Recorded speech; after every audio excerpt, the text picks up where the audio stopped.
Itong pangangatwiran nila, itong mga nagpapakilalang mga tagapagturo ng mga reliyon o sekta at gumagamit pa sila ng mga talata katulad po ng Galasa 6:6 at ang unang Korinto 9:9.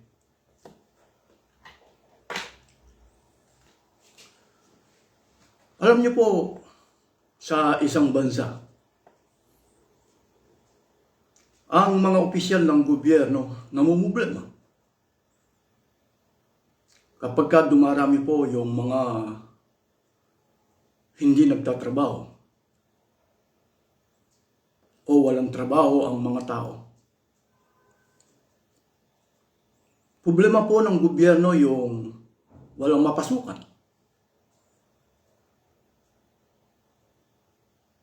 Ibig sabihin, gusto man ng tao na magtrabaho kung walang trabaho.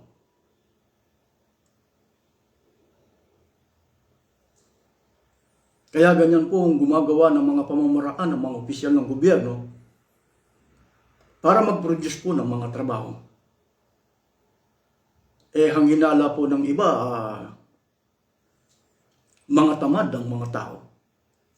Kahit na may trabaho, ayaw po nilang magtrabaho. Kaya malaking problema po yung sa isang gobyerno ang pagdami ng walang trabaho o walang trabaho mga tao. Pinoproblema po yan ng gobyerno. Ang hindi po nila pinoproblema ay yung mga walang karapatan magtrabaho. Hindi po pinoproblema ng gobyerno yung pagdami po ng mga walang karapatan magtrabaho.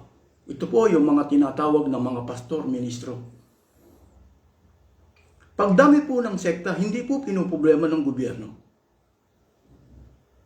Pero kung tutuusin, dapat dito ay pagtuunan ng pansin ng mga opisyal ng gobyerno. Yung pagdami ng mga walang karapatan magtrabaho. Ito po yung mga tinatawag nilang mga pastor, mga ministro, mga tagapagturo ng sekta. Kinakailangan po ang pagtuunan ng pansin ito. Ito po ang isa sa mga dahilan kung bakit ang isang bansa mawala man po ang korupsyon sa panig ng gobyerno, maging mabait man ang mga opisyal ng gobyerno, pero hindi po uunlad ang isang bansa dahil sa pagdami po ng mga walang karapatan magtrabaho. Ito po ang mga taong kung tawagin nila mga pastor, mga ministro. Nangangatwiran sila. Ang pinakatrabaho daw po nila ay yung magturo o mangaral. Kaya nga nagpapakilala lang silang mga tagapagturo ng ebanghelyo. Ang tanong, magagawa ba nilang magturo ng ebanghelyo? O baka naman,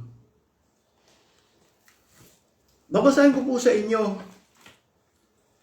ang 2 Korinto. Pansinin po ninyo dito sa 13.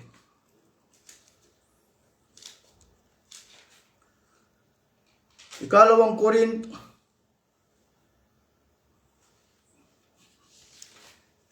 unang Korinto po, 13. Ganito po ang ating matutunghayan.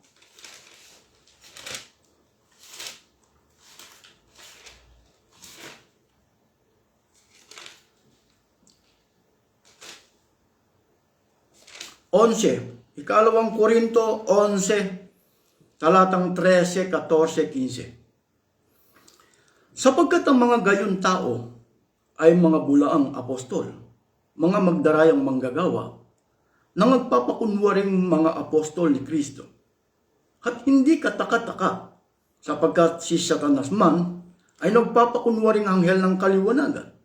Hindi malaking bagay nga na ang kanyang mga ministro naman ay magpakunwari na waring ministro ng katwiran, na ang kanilang mga wakas ay masasang-ayon sa kanilang mga gawa. Baka po nagkukunwari lang sila na waring ministro ng katwiran.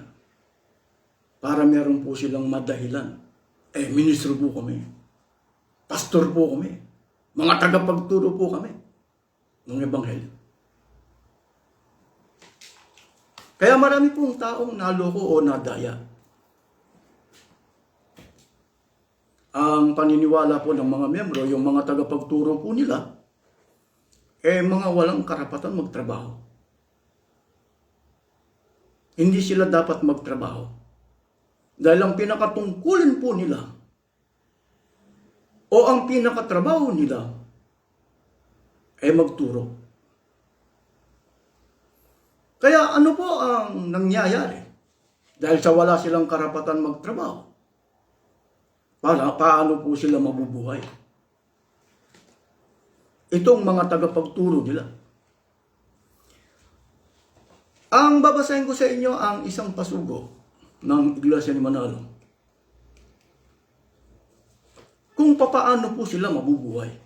Itong mga kinikilala nilang mga tagapagturo. Ganito ang ating matutunghayan. The church expenses, including those for the construction of houses of worship. 2 Chronicle chapter 24 verse 12 to 14. The maintenance of these houses of worship, the sustenance of minister and their families. Galatians chapter 6 verse 5 to 6. The propagation of the gospel through print, radio, and TV. And the assigning of minister or foreign mission are all supported by voluntary contribution. What are voluntary contribution? They are thank offerings given freely based upon the dictate of one heart. 2 Corinthians chapter 9 verse 7. Guided by this biblical precept, the church does not in any way dictate or set a quota on the thank offerings or voluntary contribution of each member. Paano po sila mabubuhay kung wala silang karapatan magtrabaho? Kinakailangan po silang sustentuhan. Saan magmumula? Doon sa tinatawag po nilang mga voluntary. Sinong magbibigay? Yung mga miyembro. Ibig sabihin, ang mga tao, meron silang sinusustentuhan. Bakit kailangan po nilang sustentuhan? Wala silang karapatan magtrabaho.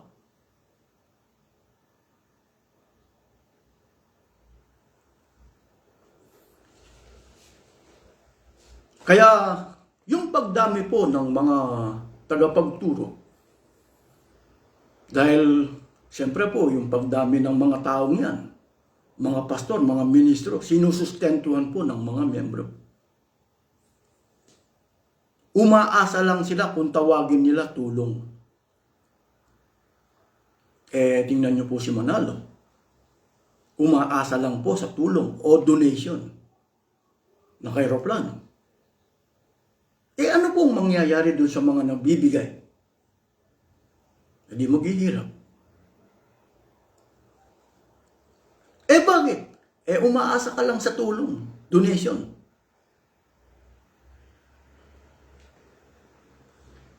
Ang gagawin mo dun sa mga nagbibigay, papaghihirapin mo sila.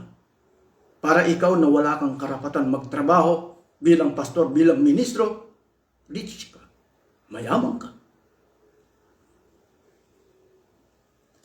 Nangangatwiran po sila Kaya po sila umaasa daw po sa tulong.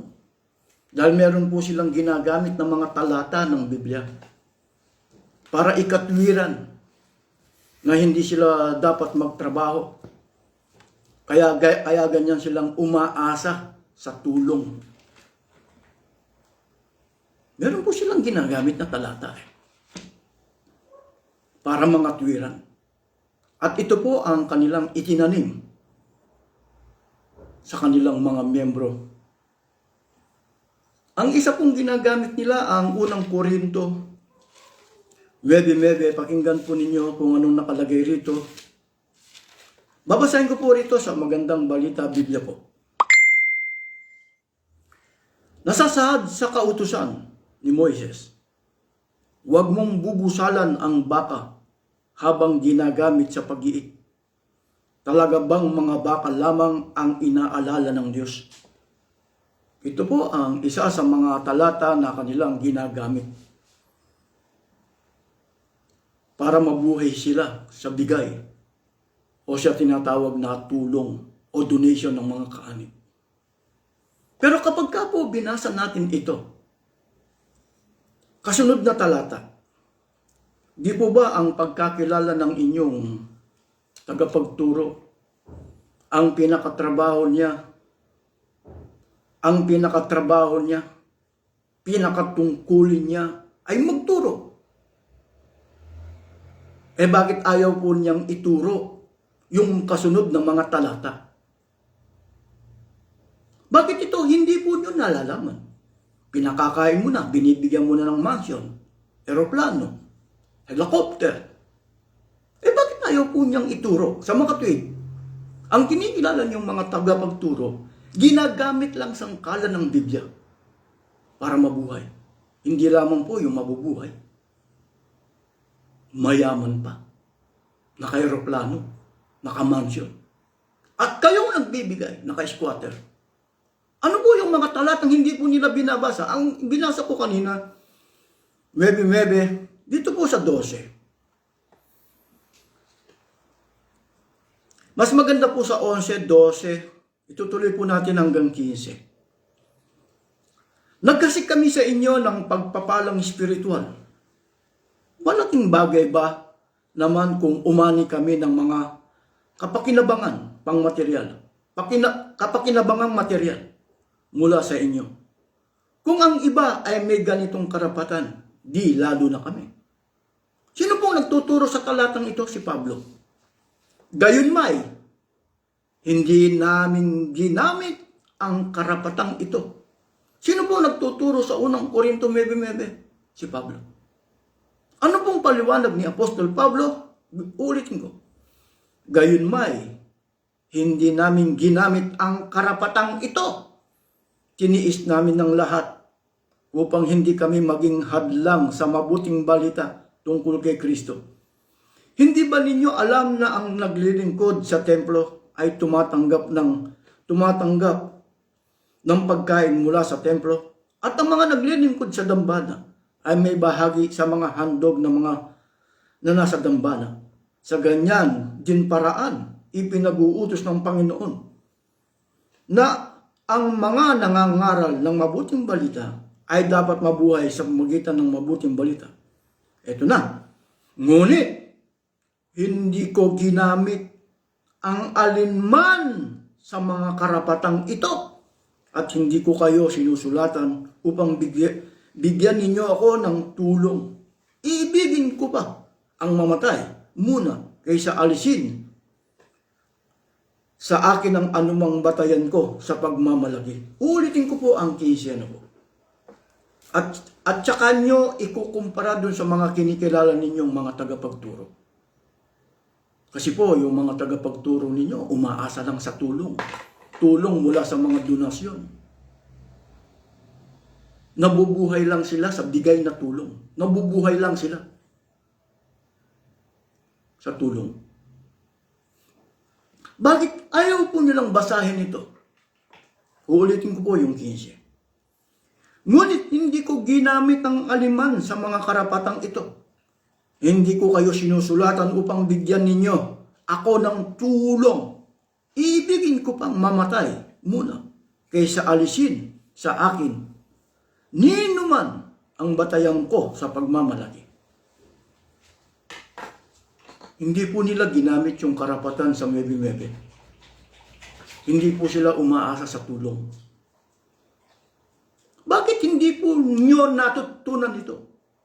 Kasi po, ang mga tagapagturo ninyo, mga ministro ninyo, kung ano lang ang gusto nyo lang basahin sa inyo, kayo lang pong babasahin. Lalo na sa panahon ng pagtitipon, kung wala po kayong karapatan na magbasa ng Biblia. Kung wala po kayong karapatan magbasa ng Biblia, kung ano lang po ang babasahin ng mga tagapagturo ninyo. Kaya ang unang Korinto 9:9, tama yung talata.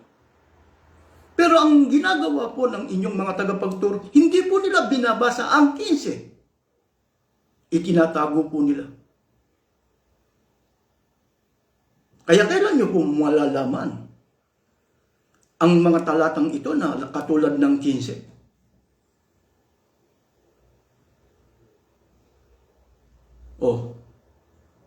Hindi nyo naman po pwedeng sabihan o turuan ng inyong kinikilalang mga tagapagturo.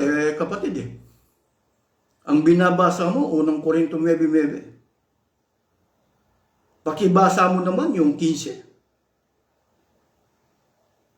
Hindi po ganun ang nangyayari. Bakit? Wala po kayong karapatan magsalita doon sa kinikilala ninyong mga tagapagturo.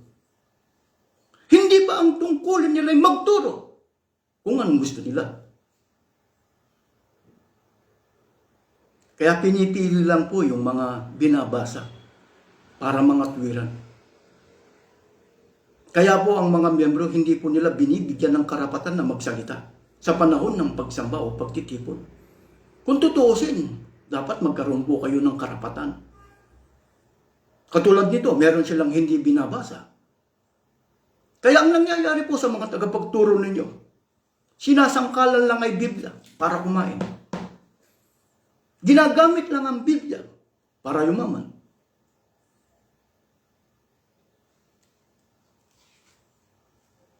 Bakit? Kulang ang turo Pagka kulang ang turo, di baling kulang ang turo kung mayaman naman ang kinikilala ninyong mga tagapagturo.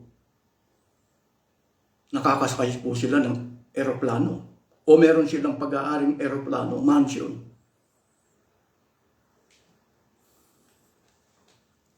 Paano sila nagkakaroon ng mansion, eroplano? Kayong mga nagbibigay, ginagatasan kayo. Pinagsasamantalahan kayo. Sa paanong paraan, kulang ang turo sa inyo. Kaya ganyan silang nagtatamasa ng kayamanan sa kabila na wala silang karapatan magtrabaho. Ang tungkulin po nila magturo, hindi nga nila ituturo yung totoo. Kulang, gumagamit lang sila ng mga talata.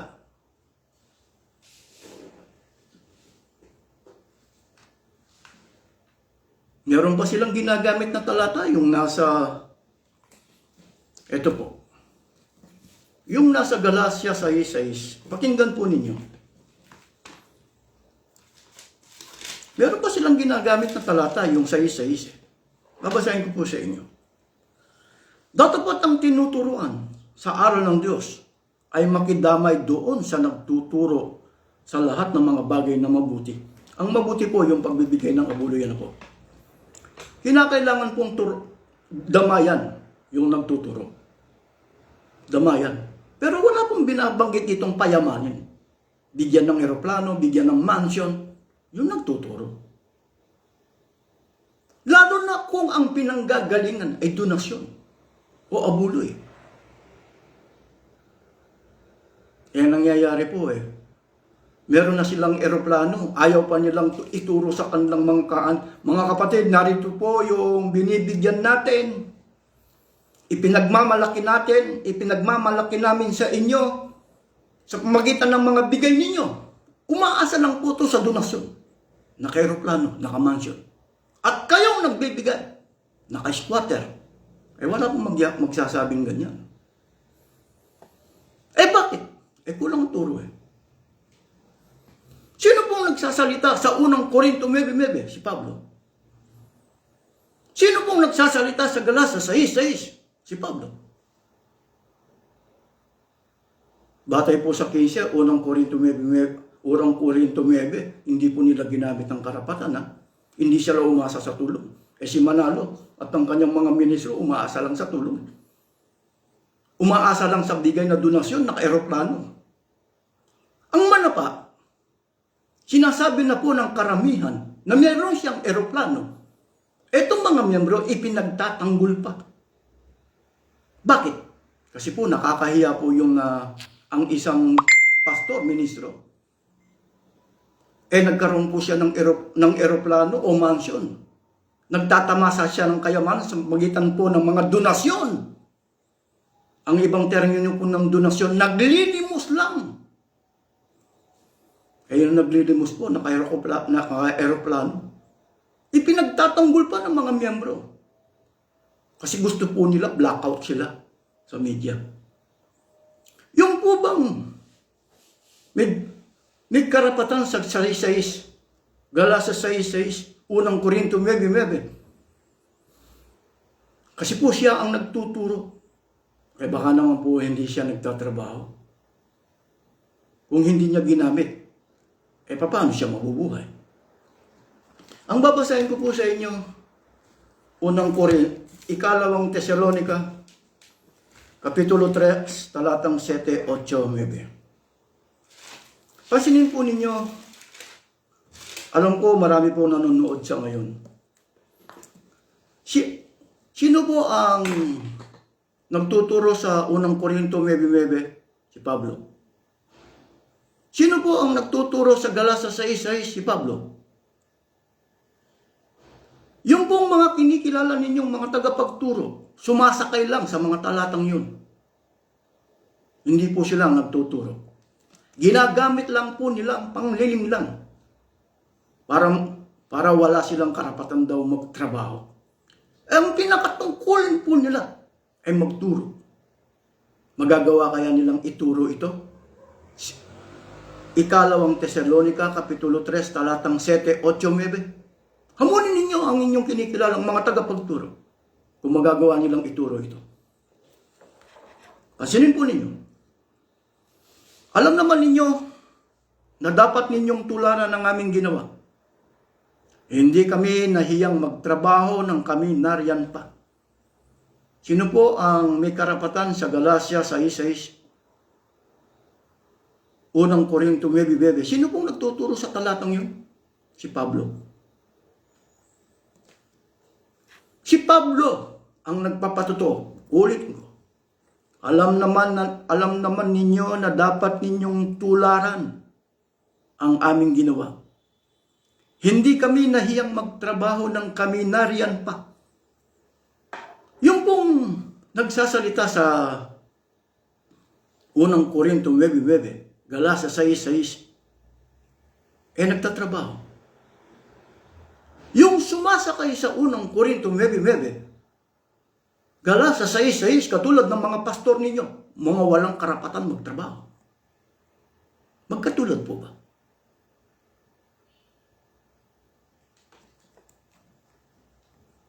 Kaya pagka nakikipagtanungan ako basahin mo nga yung Galasa 6:6.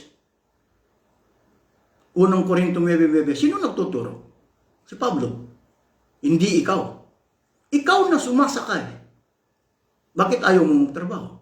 Bakit ipinakikilala mo na ang pinakatungkol na pinakakarapatan mo ay magturo? Bakit ayaw mong ituro ito?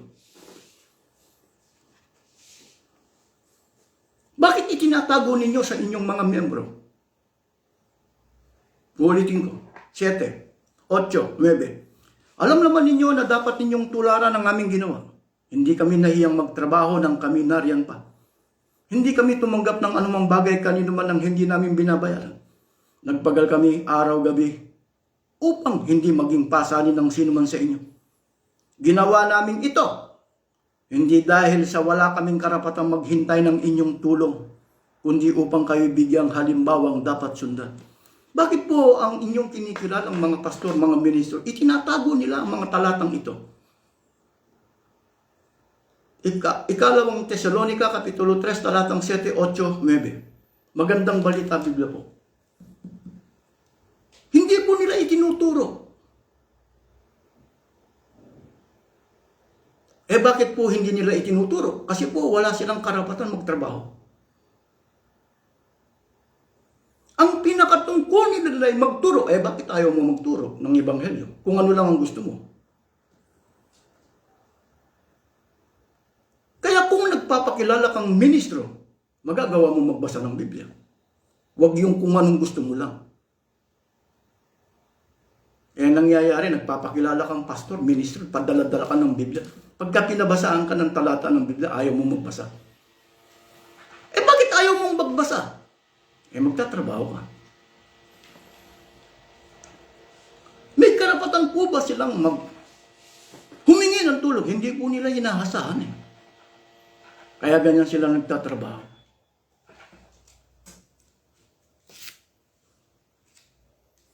Ano pong trabaho ni Apostol Pablo? Kung siya ay nagtatrabaho, hindi siya umaasa sa tulong. Ganito pong ating matutunghayan. Ang babasahin ko po sa inyo, ang Biblia. Sa 18:3 ng Gawa. Pakinggan po ninyo. Para maunawaan at bakit po ang talatang ito ayaw nilang ituro sa inyo? At dahil ang anak buhay niya ay tulad din ng kanila. Tumuloy siya sa kanila. At sila ay magkakasamang nagtrabaho, parehong paggawa ng tolda ang hanap buhay nila. Ang tunay na ministro, tunay na pastor, nagtatrabaho siya. Kahit saan siya makarating. Hindi niya ay ministro po ako eh. Pastor po ako eh. May karapatan po ako sa Galasa 6:6, unang Korinto 9:9. Hindi po ganun ang tunay na ministro. Para maging halimbawa siya, kinakailangan siya muna tuturuan niya ang kanyang sarili.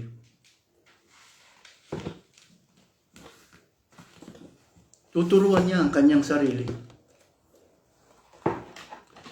Kasi po nangyayari, dito po, ang babasahin ko sa inyo, New Filipino Version, sa Roma. Pasinin po ninyo kung anong pagtuturo ni Pablo. Ikaw na nagtuturo sa iba. Bakit hindi mo turuan ang iyong sarili? Ikaw na nangangaral na bawal magnakaw. Bakit ka nagnanakaw? Kinakailangan po bago, halimbawa ako, ministro ako. Bago ko po turuan ng iba, kinakailangan tuturuan ko muna ang aking sarili. Ano po ang isa sa dapat gawin? Magtrabaho. Sasabihin ko ba, mga kapatid, ako wala po akong karapatan magtrabaho. Mga kapatid, kayo, meron kayong karapatan magtrabaho. Magtrabaho kayo para bigyan niyo ako. Para kumain ako. Hindi lamang po pagkain ang ibibigay ninyo, bigyan niyo po ako ng eroplano, mansion. Pero wag niyo pong ipapakilala na ang mas mapalad sa ating reliyon, yung binibigyan ha. Nakakahiya po kasi yung binibigyan niyo ko, pinakakain niyo ko, binibigyan niyo ako ng eroplano, mansion. Nakakahiya po yun sa ibang tao. Ito po yung binibigyan. Wow, wag niyo pong ituro mga kapatid. Nakakahiya po na ako'y binibigyan nyo ng pagkain, binibigyan yung pera, lahat. Mansion, aeroplano. Nakakahiya po to pagka nalaman ng maraming tao. Kasi umaasa lang ako sa bigay.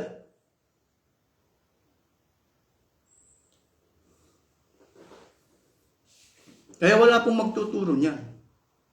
Sino pong mas mapalad sa inyong reliyon niya ngayon? Yung nagbibigay, yung binibigyan. Kasi po sa Iglesia ni Manalo, kurso pa yung pagbiministro ha. Hindi ka pwedeng mag-aral sa pagkaministro kung walang bayad. Babayad ka pa. Kaya yung pagdami ng mga walang karapatan magtrabaho, katulad ng mga pastor, isa sa mga dahilan kung bakit naghihirap ng isang bansa. Bakit? Kolekta ng abuloy. Pinaghihirap nila ang mga membro. Tinatanong ko po sa inyo, sino pong mas mapalad sa inyong reliyon? Yung nagbibigay, binibigyan. Wala po kasi magtuturo eh. Ito po yung binibigyan namin na umaasa lang po sa tulong o donasyon. Naka-aeroplano, naka-helicopter. Kami pong nagbibigay. Naka-squatter. Meron ba magtuturong ganyan? Saan ba dapat lumugar ang tagapagturo? Di ba si Pablo, siya ang nagtuturo sa unang Korinto 9:9. Siya ang nagtuturo sa Galasa 6:6. Meron siyang karapatan na humingi ng tulong pero hindi po niya inaasahan. Kaya nga siya nagtatrabaho. Ngayon yung ibibigay niya, saan niya kukunin? Sa tulong o doon sa kinikita niya sa pagtatrabaho? Pagkatapos ikukumpara niyo sa inyong kinikilalang mga ministro. Katulad sa Iglesia ni Manalo, mga ministro ni Manalo, binibigyan lang sila ng tulong. Sa panahon ng pagsamba, nagkukunwari sila sa pagbibigay ng abuloy. Bakit? Galing sa tulong. Pagkagaling sa tulong, nagkukunwari ka. Yung mga miyembro, galing sa kinikita nila. Magkaiba po yun. Yung tagapagturo ninyo sa panahon ng pagsamba, o pagtitipon ninyo, nagkukunwari sa pagbibigay. Kasi ang ibinibigay galing sa tulong. Yung mga miyembro, nagpapaligsahan. Saan nila kukunin yung ibibigay nila? Sa kinikita nila. Sino pong mas mapalad ngayon? Yung binibigyan o yung nagbibigay?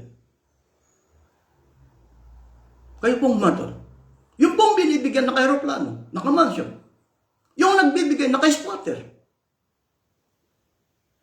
Bakit naka-squatter yung mga nagbibigay? Pagkatapos walang pakialam ang gobyerno, dapat pinakikialaman yan. Dapat, ang gobyerno, teka muna, kayong mga tagapagturo ng reliyon, yumayaman kayo sa pamagitan ng bigay na donasyon. Kayo'y nang lilimos lang. Dapat na kayong lagyan ng tax. Mag-declare kayo ng source of income ninyo. Kailangan bawat pastor, mga ministro, o yung mga dapat magkaroon po ng lifestyle check. Lagi po nilang ikinakatwiran ng separation of state and religion. Ngayon, tinatanong ko po sa inyo, sinong mas mapalad yung binibigay sa inyong reliyon?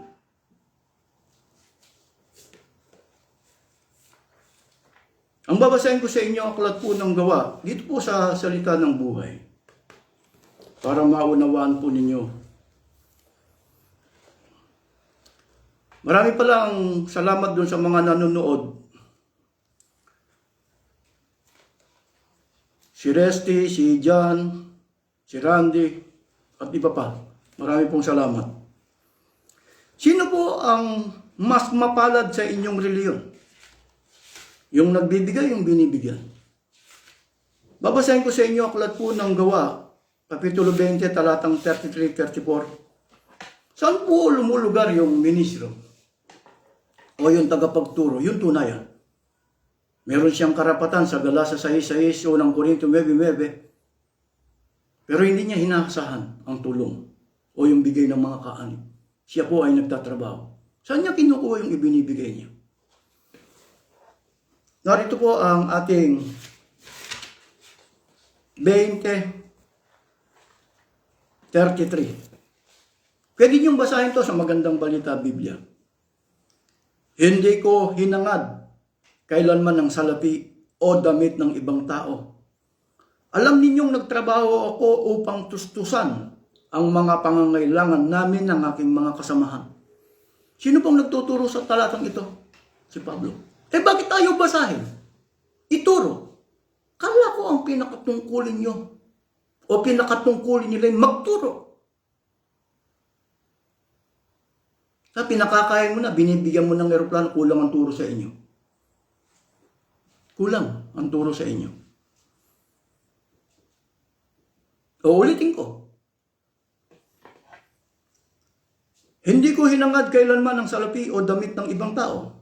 Alam ninyong nagtrabaho ako upang tustusan ang mga pangangailangan namin, ang aking mga kasamahan. Ipinakita ko sa inyo sa lahat ng paraan na sa ating pagbabanat ng buto, matutulungan natin ang mahihina, alalahanin natin ang sinabi ng Panginoong Yesus. Mas mapalad ang nagbibigay kaysa tumatanggap. Sa inyong reliyon, sino po ang mas mapalad? Halimbawa, sa Iglesia ni Manalo. Si Manalo walang karapatan magtrabaho. Umaasa lang po sa mga donasyon o sa mga limos ng mga kaanib. Naka-aeroplano, naka-mansion. Galit pa ang mga miyembro pagka sinabi natin naka-aeroplano si Manalo. Bakit sila galit? Kasi po nakakahiya po kasi na malaman ng mga tao na yung pinakakain nila o yung nililimusan nila o yung binibigyan nila ng limos na kayroplano. Nakakaya po yan. Kaya ganyan po nilang ipinagtatanggol ang kanilang kinikilalang mga tagapagturo. Dapat yung mga tagapagturo nila silang magtatanggol eh. Nakakaya po yung binibigyan ka lang ng limos, pinakakain ka lang na kayroplano ka. Nakakaya po yan. Kapag ka nalaman po ng karamihan. Pero inilalantad ko po para mapahiya si Manalo. Kasi po kawawa po yung mga tao, naka-squatter, nagbibigay sila. Pagkatapos tuturuan mo, mas mapalad ang nagbibigay. Hindi. Sa inyong reliyon, mas mapalad yung binibigyan. Pero meron bang magtuturong ganyan? Dito po, bago kayo umanib sa isang reliyon, sa isang sekta, dito po sa aming reliyon, mas mapalad po ang binibigyan. Halimbawa, ito pong aming kinikilalang mga tagapangasiwa, tagapamahala, na kayroplano. Galing po sa mga abuloy ng mga kaanib. Galing po sa mga limos ng mga kaanib. Kaya po itong mga kaanib po namin, karamihan, naka-squatter. Bakit? Hindi po kasi naniniwala sa Diyos ang aming kinikilalang tagapangasiwa, tagapamahala.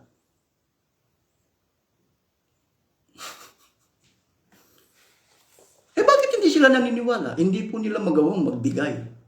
Hindi, nagbibigay naman sila eh. Saan galing? Ipinakikita lang sa inyo na nagbibigay sila. Saan galing? Nagiging issue ba yan?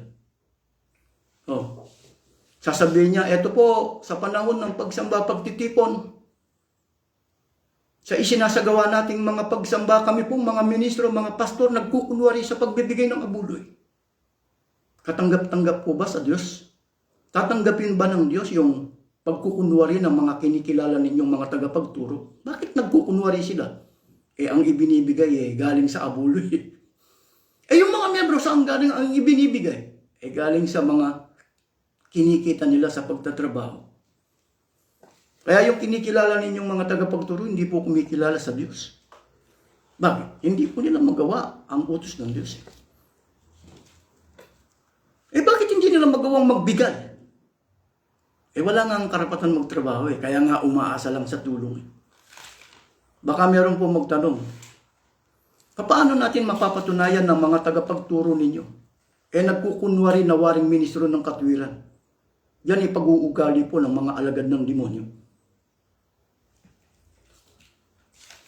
Ganito po ating mababasa sa aklat po ng unang 1, Kapitulo 2, talatang 3-4. Pakinggan po ninyo. At sa ganito'y nalalaman natin na siya ay ating nakikilala kung tinutupad natin ang kanyang mga utos. Ang nagsasabing nakikilala ko siya at hindi tumutupad ng kanyang mga utos ay sinungaling.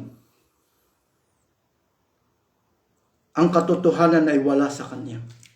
Kailangan po kikilalanin ninyo ang inyong mga kinikilalang mga tagapagturo. Halimbawa, sa iglesia ni Manalo, meron siyang turo sa araw ng linggo, pagbibigay ng abuloy. 4. Ito po araw ng linggo, pwedeng gawin ng Sabado.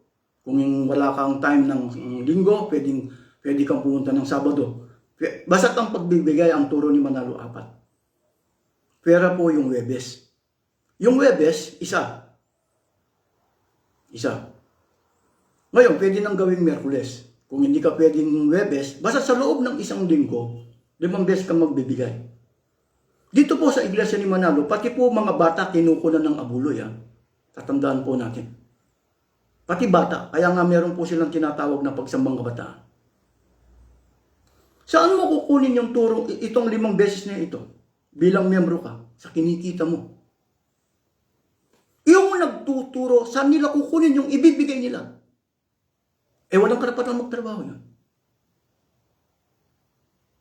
Ang sabi nila, utos ng Diyos, 2 Korinto 9:7, magbigay ang bawat.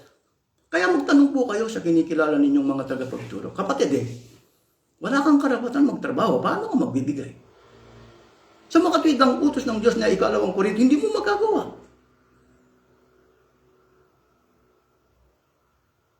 Hindi mo magawang magbigay. Ilang taon ng pag-ministro sa iglesia ni Manalo? 13 years. Pera pa yung ASPO.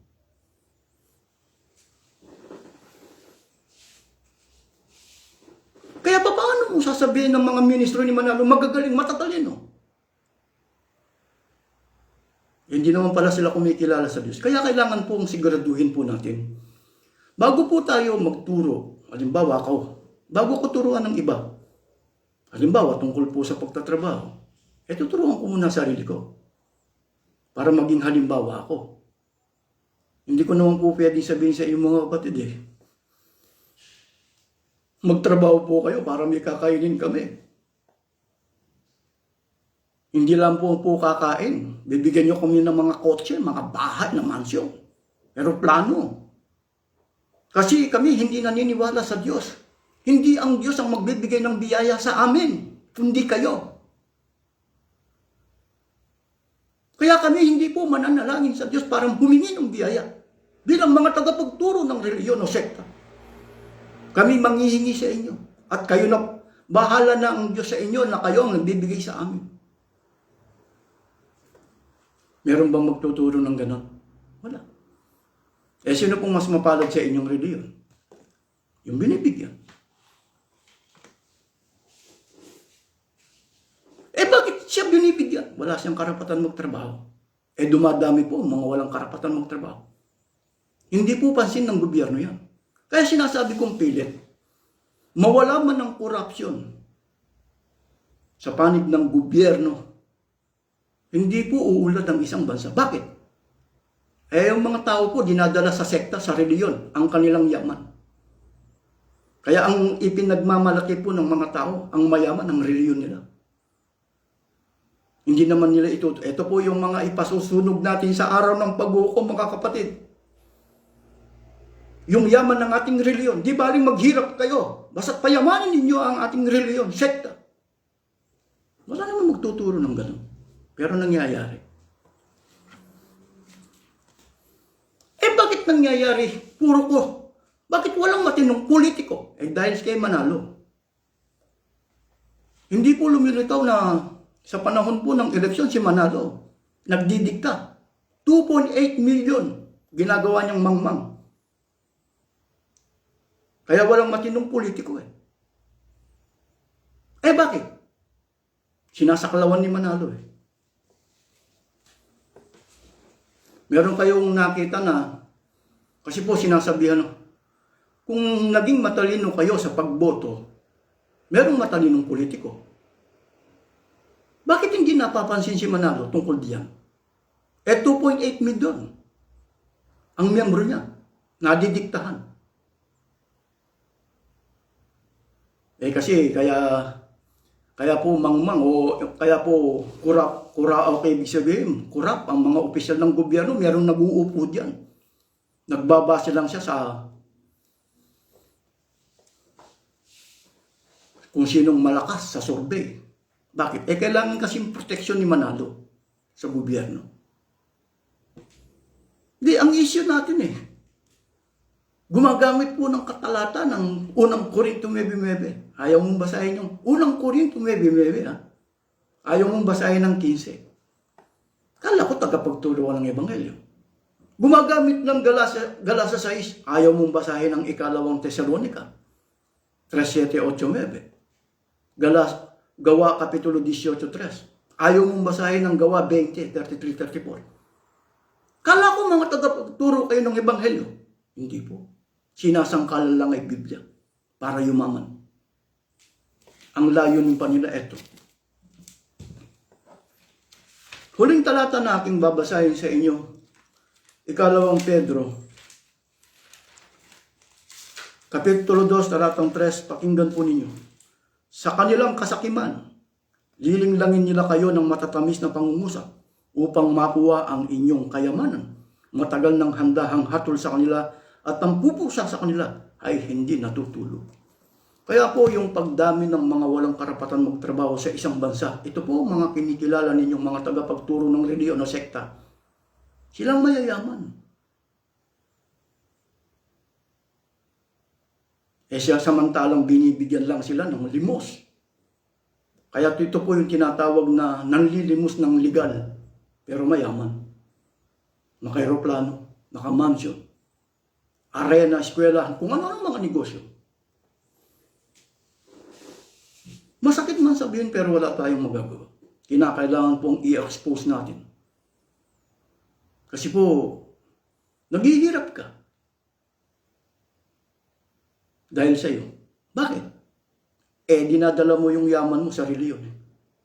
Ang pinayayaman mo yung reliyon mo. Sino nagtatamasa nun? Kaya bago ka magbigay, kikilalanin mo yung bibigyan mo. Baka mas mayaman pa sa'yo. Sasabihin nung binibigyan mo, eto, pa-aeroplano lang po kami. Pa-mansion-mansion lang. Hindi utos po ng Diyos na magbigay. Tama.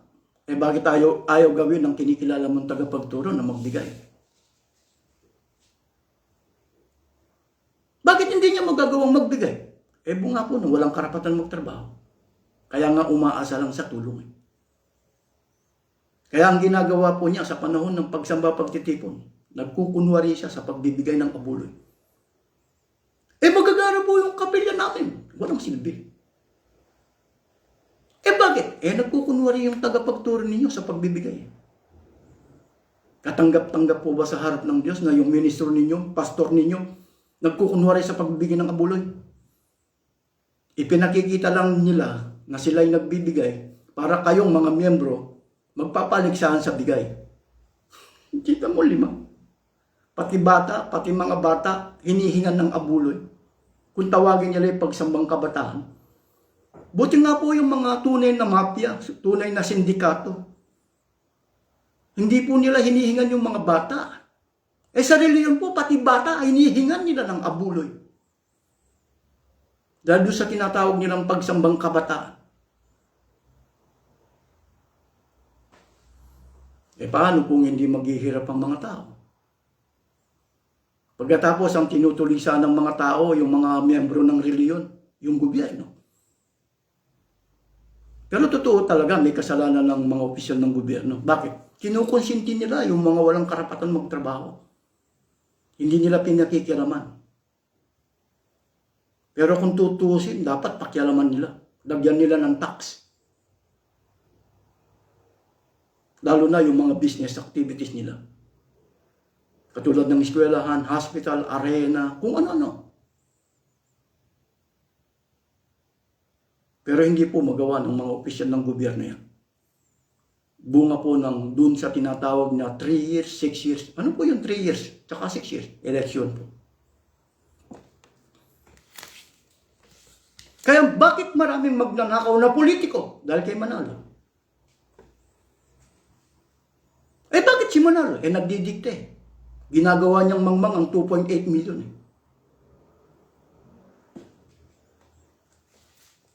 Paano yung paraan niya?